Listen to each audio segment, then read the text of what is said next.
ಶ್ರೇಯಾಸ್ ಕಿಚನ್ಗೆ ಸ್ವಾಗತ. ನಾನಿವತ್ತೊಂದು ಸ್ಪೆಷಲ್ ಆದ ಬ್ರೇಕ್ಫಾಸ್ಟ್ ರೆಸಿಪಿಯೊಂದಿಗೆ ಬಂದಿದ್ದೇನೆ. ಅದೇನಪ್ಪಾ ಅಂದ್ರೆ ರವೆ ರೊಟ್ಟಿ.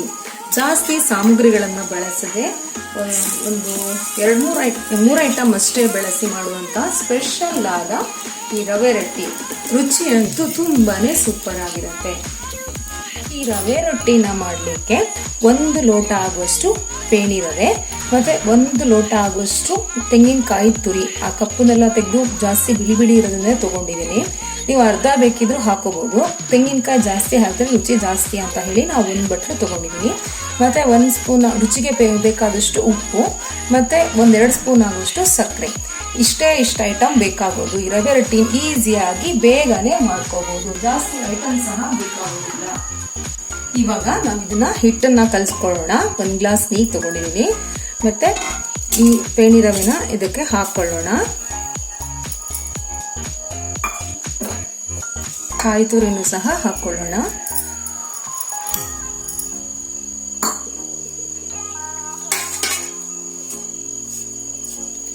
ರುಚಿಗೆ ಬೇಕಾದಷ್ಟು ಉಪ್ಪು ಹಾಕೊಳ್ಳೋಣ.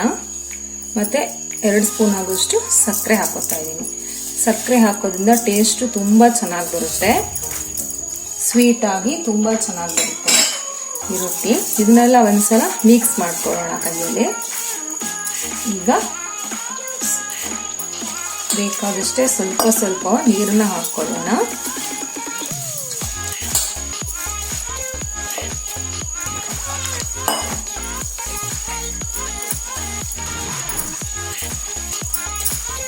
ಬೆಳಗ್ಗಿನ ಗಡಿಬಿಡಿಗೆ ಬೇಗನೆ ಆಗೋಗುವಂತಹ ತಿಂಡಿ.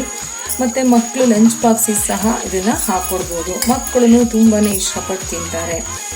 ಜಾಸ್ತಿ ಟೈಮ್ ಸಹ ತಗೊಳ್ಳೋದಿಲ್ಲ. ಬೆಳಿಗ್ಗೆ ಏನಾದ್ರೂ ತಿಂಡಿಗೆ ರೆಡಿ ಮಾಡಿಲ್ಲ ಅಂತ ಅಂದ್ರೆ ಬೇಗನೆ ಫಟಾಫಟ್ ಅಂತ ಈ ತಿಂಡಿನ ಮಾಡ್ಕೋಬಹುದು. ಜಾಸ್ತಿ ನೀರಾಗಿ ಕಲ್ಸ್ಕೋಬೇಕಿದು ಹಿಟ್ಟನ್ನ. ಆಮೇಲೆ ಇದು ರವೆ ಅಂತ ನೆಂದ್ರೆ ಒಂದ್ ಸ್ವಲ್ಪ ಗಟ್ಟಿ ಆಗತ್ತಲ್ವಾ, ಹಾಗಾಗಿ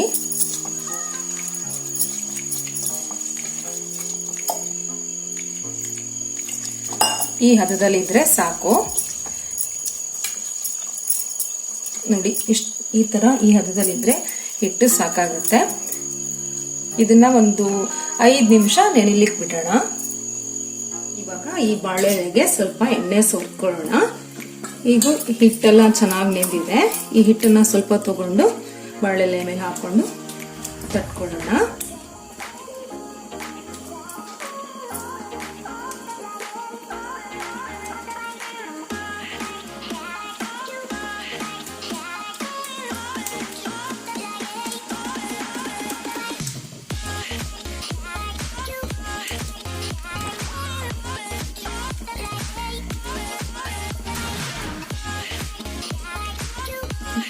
ಈ ರೊಟ್ಟಿ ಹಂಚನ್ನ ಒಲೆ ಮೇಲೆ ಇಟ್ಟಿದೆ. ಇದಕ್ಕೂ ಸಹ ಎಣ್ಣೆನ ಚೆನ್ನಾಗಿ ಹಚ್ಕೊಳ್ಳೋಣ. ಬಳಲೆ ಸಾರಿನ ಎಣ್ಣೆ ಹಚ್ಕೊಳ್ಳೋಣ. ಇವಾಗ ಈ ತಟ್ಟಿದಂತ ರೊಟ್ಟಿನ ಇದನ್ನ ಹಂಚ ಮೇಲೆ ಹಾಕೊಳ್ಳೋಣ. ಸ್ವಲ್ಪ ದೊಡ್ಡ ಉರಿ ಇಟ್ಕೊಳ್ಳೋಣ.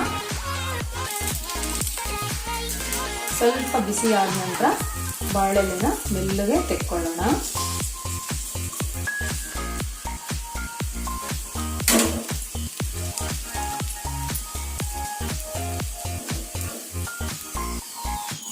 ಇದು ಬೇಯ್ತಾ ಬಂದಿದೆ. ಇದನ್ನ ತಿರ್ಸಿ ಹಾಕೊಳ್ಳೋಣ.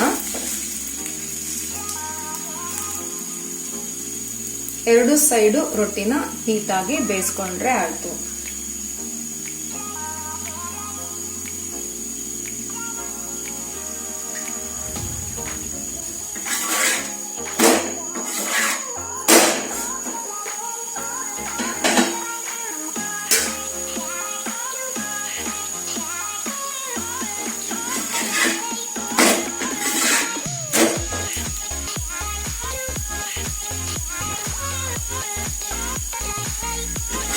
ರೊಟ್ಟಿ ಆಗಿದೆ. ಇದನ್ನ ಪ್ಲೇಟಲ್ಲಿಗೆ ತೆಕ್ಕೊಳ್ಳೋಣ.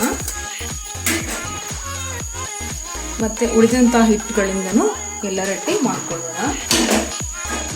ಎಲ್ಲ ರೊಟ್ಟಿನೂ ಮಾಡ್ಕೊಂಡು ತಗೊಂಡ್ಬಂದಿದ್ದೀನಿ. ಸ್ಮೂತ್ ಆಗಿ ಎಷ್ಟು ಚೆನ್ನಾಗಿದೆ ನೋಡಿ. ಇದ್ರ ಜೊತೆಗೆ ಬೆಣ್ಣೆ ಹಾಕೊಂಡು ತಿಂತಾ ಇದ್ರೆ ಸೂಪರ್.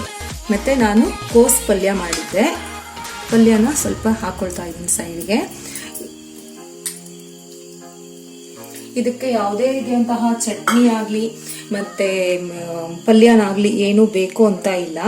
ಈ ಬೆಣ್ಣೆ ಜೊತೆಗೆ ತಿಂದ್ರೆ ತುಂಬಾನೇ ಟೇಸ್ಟ್ ಆಗಿರುತ್ತೆ. ಯಾಕೆಂದ್ರೆ ಇದಕ್ಕೆ ಸಕ್ಕರೆ ಮತ್ತೆ ಬೆಲ್ಲ ಸಕ್ಕರೆ ಕಾಯಿ ಎಲ್ಲ ಹಾಕಿರೋದ್ರಿಂದ ತುಂಬಾನೇ ಟೇಸ್ಟ್ ಆಗಿರುತ್ತೆ.